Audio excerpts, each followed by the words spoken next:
जन्म विक्रम सम्वत 2022। जन्मस्थान ताप्लेजुङ ढुङ्गे साँघुको सामान्य लिम्बू बस्ती। 7 वर्षमै उसले आमा गुमायो। जंगली च्याउ र निगुरो खाई बाल्यकाल बितायो। सन्तानले ढिँडोसम्म खान नपाउँदा उसका बालाई निन्द्रा परेन। एक दिन लाला बाला सहित परिवार झापा झर्यो।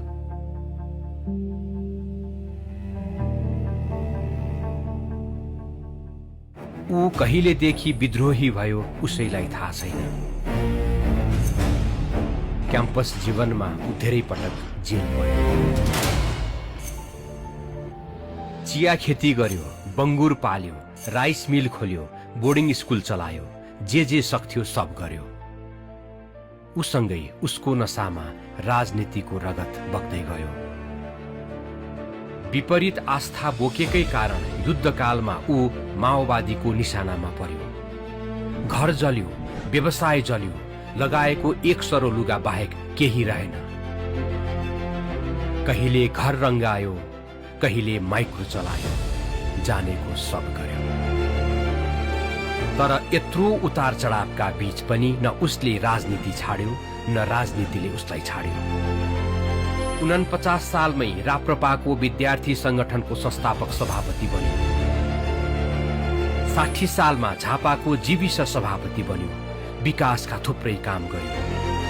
62-63 को राजनीतिक परिवर्तनपछि ऊ फेरि निशानामा पर्यो। सात दल र माओवादीले उसलाई खोजी खोजी कुटे। मर्यो भनेर सडकमै फाल्यो। 74 को निर्वाचनमा झापा क्षेत्र नम्बर 3 बाट विजयी भएर जनअनुमोदित भयो। ऊ संसदमा राप्रपाको एक्लो सांसद थियो, तर सत्ता पक्षका लागि उसको एक आवाज नै काफी रह्यो। ऊ भनिरहन्थ्यो, परिस्थिति नसुध्रिए नेताहरू भाग्नु पर्ने दिन टाढा छैन। गल्ती सच्याउन तयार हुनुहोस्, होइन त मैले भद्रतापूर्वक भन्छु भाग्न तयार हुनै पर्छ। 2079 को चुनाव घोषणापछि पनि नयाँ संसद नआउँदासम्म सांसदले पाउने भत्ता परित्याग गर्न उसले संसदमै विद्रोह गर्यो। आफूले सांसदबाट राजीनामा दियो। उसले आफ्नो राजनीतिक इमानसँगै राज्यको 2 अर्ब जोगायो। उसले आफूभित्रको विद्रोही रूप 78 सालमा फेरि एकपटक देखायो। पार्टी अध्यक्षका लागि उसको उम्मेदवारी र विजयको क्षण नेपाली राजनीतिको नयाँ युगको आरम्भ बन्यो। त्यो नै राजनीतिमा नयाँ पुस्ताको वैधानिक हस्तक्षेपको कालखण्ड बन्यो। अहिले राजनीति र दलहरूमा नयाँ नेतृत्व स्थापनाको लहर चलेको छ। उसको नेतृत्वमा राप्रपाले नयाँ जीवन पायो।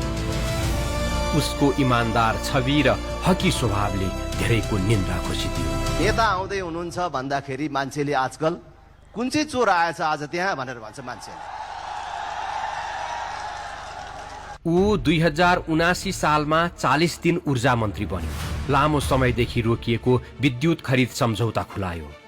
पुष 27 लाई पृथ्वी जयन्ती तथा राष्ट्रिय एकता दिवसको मान्यता दिँदै बिदाको व्यवस्था गर्यो र उत्सवको रूपमा मनाउने परम्परा सुरु गर्यो। ऊ पोखरा विमानस्थलमा भएको भ्रष्टाचार छानबिन उपसमितिको संयोजक बन्यो र छानबिनको गहिराईसम्म पुग्यो। अहिले भ्रष्टाचारीहरू जेलमा छन्। ऊ भ्रष्टाचार र भ्रष्टाचारी प्रति निर्मम छ। मेरो यति लामो राजनीतिक जीवन यात्रामा कसैले 1 रुपैयाँ भ्रष्टाचार गरेको प्रमाणित गर्छ भने यो सम्पूर्ण राजनीतिक यात्रा छोडेर त्यसको नोकर बस्न तयार छु। ऊ कहिले सडकमा भेटिन्छ भुइँ मान्छे जस्तै, कहिले आन्दोलनको अग्रभागमा भेटिन्छ निषेधाज्ञा तोड्दै, कहिले अस्पतालको बेडहरूमा भेटिन्छ आफन्त बन्दै। न सत्ता, न शक्ति, न सम्पत्ति, उसमा आसक्ति छैन। ऊ लिम्बूको छोरा हो। धर्मको महलमा किराँत लेख्छ, तर नेपाल हिन्दू राष्ट्र हुनुपर्छ भनेर अनवरत सङ्घर्ष गरिरहन्छ। म जन्मले लिम्बूको छोरा हुँ र मेरो धर्मको महलमा किराँत धर्म लेख्छु। तर धर्मनिरपेक्ष राष्ट्र हुनु हुँदैन, नेपाल हिन्दू राष्ट्रै हुनुपर्छ भनेर उभिए त्यो किताबमा उभिँदाखेरि जिब्रो थुतिन सक्ने अवस्था थियो, ज्यान जान सक्ने अवस्था थियो। जन्म र कर्मले हिन्दू भएकाहरूलाई हिन्दू राष्ट्रका लागि घचघचाइरहन्छ। सारमा ऊ सपथोक हो, तर मूलमा ऊ हिन्दू राज्यको पक्षपाती हो। राज संस्था पुनर्स्थापना आन्दोलनको अगुवा हो।